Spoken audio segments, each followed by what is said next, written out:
back to school, that means bus rides to and from school. Stuart Summers joins us this morning from Pocatello. Good morning, Stuart. Good morning, Matt and Brandy. During the first half hour, we talked about some of the rules that you need to know if you're riding the bus. It is, of course, the first day of school in District 25 here in Pocatello.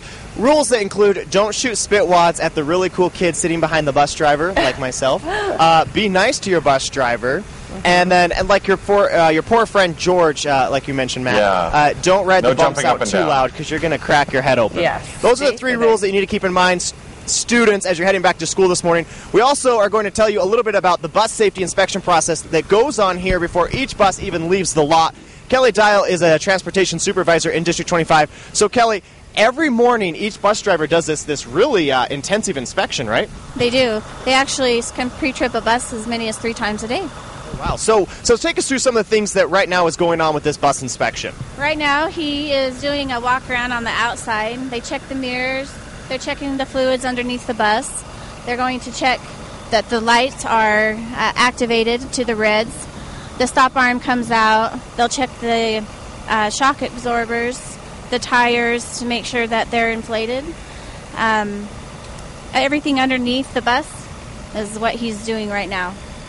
What's with this wooden stick? Is that in case he finds a rodent that he can beat it to death, or what's with that? No, that's actually to put on the tires.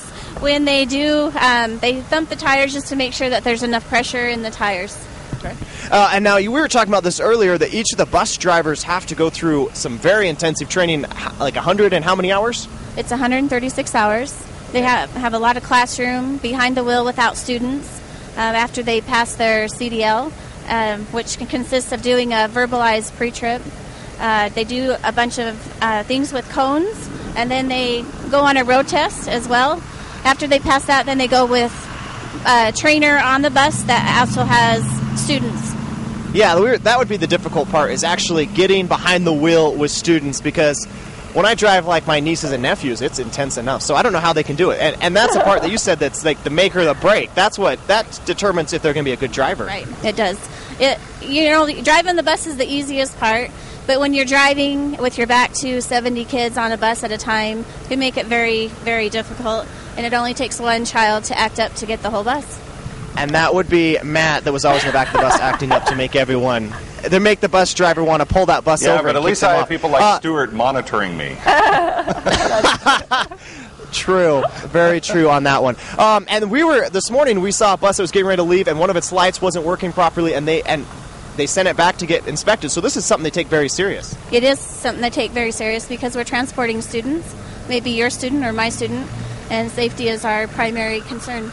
And really quickly, one of the things that's new to a lot of buses this year, and something that's also been on buses, are these dual cameras, and then also making sure they have a camera in the front so the bus driver always can inspect what's going on with the bus.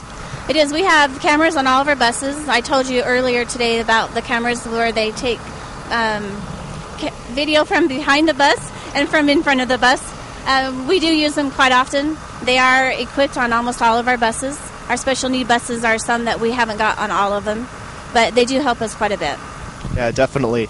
Definitely a very intense process, and as you can see, he hasn't found any rodents or any tires that are lacking any pressure. So, this bus inspection process is very intense. I was telling her earlier, Kelly, that we have I think 7 or 8 cars in our fleet at the news station, and we don't do anything like this. So, it's your new job, Stuart. Guess what you're doing when you get back. We wipe up the drink stains that happen on the seat, because we don't drink in the cars just to let. You're just digging yourself deeper there, Stuart. Yeah.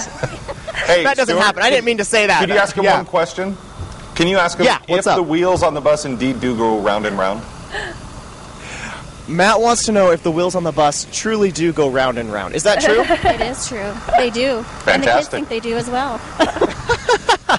Oh boy, and the kids on the bus do go up and down, Matt, too. That is true also. So, yeah, it's the first day of school here in Pocatello. Yeah, it's the first day of school here in Pocatello, and you guys are going to be going hundreds of miles today. Buses have already started to leave to go out on some of those distant routes. So if you're already at the bus stop, it's kind of chilly, so good luck with that. And first day of school going on throughout the day. Buses will be moving in and out of this place.